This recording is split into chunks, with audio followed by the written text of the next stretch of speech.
এখানে নুনে তাসদীদ থাকায় গুণনা করব। ইন্নাল্লাযীনা আমানু ওয়া আমিলুস সলিহাতি, এই লাম আলিফ থাকায় এখানে আমরা থামবো না, মিলিয়ে পড়ব। উলাইকা, এখানে 4 আলিফ টান দিব।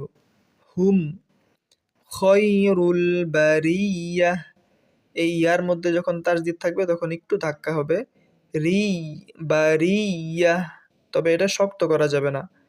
আর গোলতা ওয়াকফের সময় হা সাকিন হবে।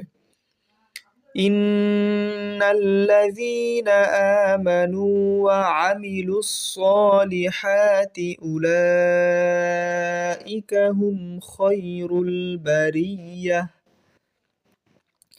জাযাউহুম, এখানে 4 আলিফ টান হবে, নুন সাকিনের পর দাল গুণনা হবে। ইনদা রব্বিহিম জান্নাতু, তাসদীদ থাকে, নুনে মিমে তাসদীদ থাকলে গুণনা হয়, এখানে নুনে তাসদীদ আছে।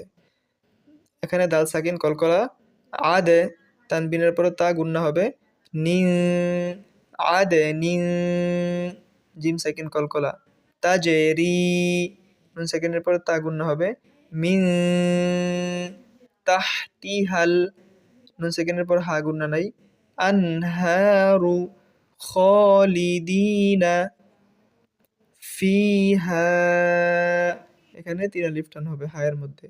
আবাদা, ওয়াকফের সময় 2 জবর 1 আলিফ টান হয়। জাযাউহুম ইনদা রব্বিহিম জান্নাতু আদনিন তাজরি মিন তাহতিহাল আনহারু খালিদিনা ফিহা আবাদা। রাদিয়াল্লাহু, আল্লাহ শব্দের আগে জবর থাকে, ল উচ্চারণ হবে। আনহুম, নুন সাকিনের পর হা থাকে, গুণনা হবে না। ওয়ারাদু আনহ, নুন সাকিনের পর হা, এখানেও গুণনা হবে না। আন বলার সাথে সাথে হায়ের উচ্চারণ, হায়ের আওয়াজ এবং বাতাস রাখবো, শুধু পেশটা বাতিল করে দিব। আন রাদিয়াল্লাহু আনহুম ওয়া রাদু আনহ। যালিকা, জালের উচ্চারণ নরম হবে। লিমান, নুন সাকিনের পর খ গুণনা নাই। খশিয়া রব্বাহ, ওয়াকফের সময় উল্টা পেশটা এখানে বাতিল হবে, হা সাকিন হবে। যালিকা লিমান খশিয়া রব্বাহ। আপনারা আমাদের চ্যানেলটি সাবস্ক্রাইব করে রাখতে পারেন যাতে পরবর্তী ভিডিওগুলো মিস না করেন।